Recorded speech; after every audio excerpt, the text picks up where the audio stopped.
live video. I hope you are well this Thursday. Today, I want to talk about something that comes up quite a lot in training. I do a lot of work with safeguarding leads. In fact, my work starts at safeguarding lead level and up. And I was delivering training earlier this week with an amazing group of people. And the end of the session, when I was asking what their takeaways were and what they were going to do differently, the overwhelming response was feeling empowered to ask questions. And this is not a group of people that don't know what they're doing at all. They are phenomenal.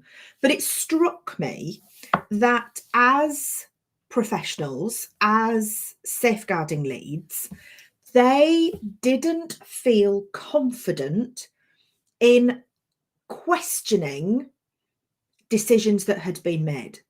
Now, I don't mean questioning decisions because you just don't like the outcome, but I mean questioning where it isn't clear how that decision has been reached.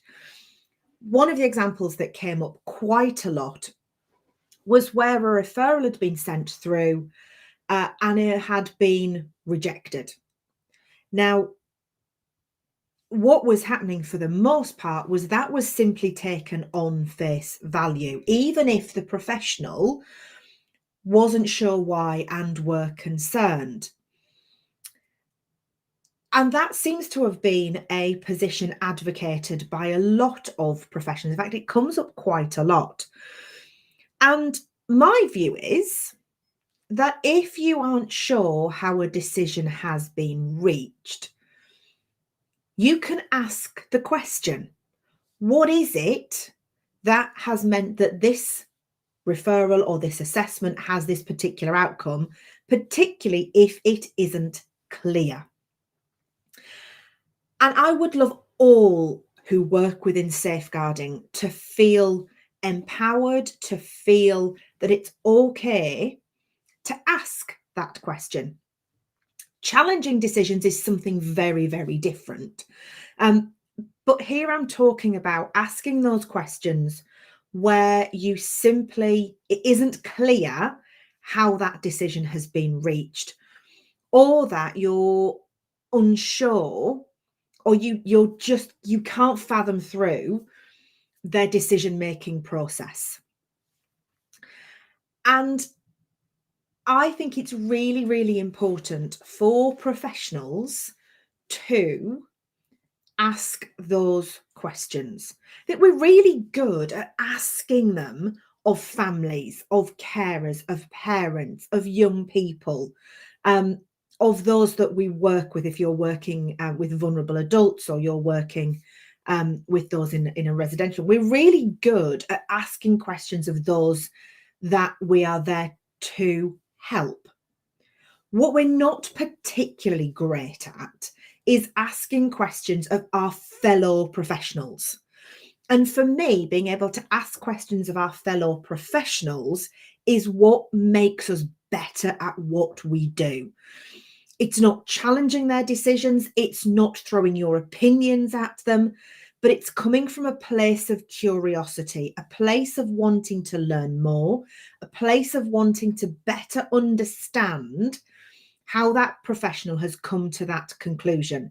Because the reality is they probably or may have more information than you do, which has impacted their decision-making process. Certainly that's usually the case when a case is referred through to local authority level. Social workers, as part of their investigation, as part of their decision-making around accepting referrals, should have slightly more information. They can check their own systems, they can check other bits and pieces. But we don't always ask those questions about how a conclusion has been reached. And personally, I think that is a brilliant way that we can grow, that we can develop. It doesn't have to be that we wait until we get to a learning review because something's gone horribly wrong, that we can start to ask those questions. Rather, ask them early on. Ask them in multi-agency meetings. Ask them when you are going around the room at conference. Maybe you are good at this. Maybe you are really good at reading others' reports, looking at it and going, how have they reached that conclusion? And feel confident to ask those questions in conference. Maybe the independent reviewing officer you're working with is brilliant at doing that and encouraging questions around the table rather than opinions. Maybe they're not, and maybe you don't feel you can do so. But I'm going to challenge you. I'm going to challenge you to the next time you are at a child protection conference or another multi-agency meeting and the question flits across your brain at I don't understand or I wonder how, ask that question. Ask the question and see what comes of it. What response do you get? What further information do you receive? And is it helpful or not? Remember, as professionals, we are there to be part of a holistic process. And for me, like I say, it's really important that we can ask each other how we've reached certain conclusions, how we've pulled apart certain bits of information, even sometimes where that information has come from, and how that has been obtained.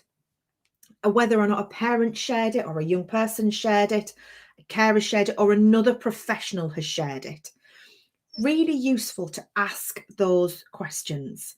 So I challenge you, the next multi-agency meeting, whether it is child protection conference, whether it is a core group, whether it is a meeting with other professionals about a young person, about anything at all, ask a question and see what response you get. And let me know in the comments when you've done that. And let me know how you've got on and what difference that made to you and your views on a particular case. Until next time, I'm Kate Young, founder and CEO of the Safeguarding Association. And if you'd like to know more about how I can help you and your organisation, particularly if you work with 15 to 24-year-olds, then head to the website safeguardingassociation.com and I will see you there.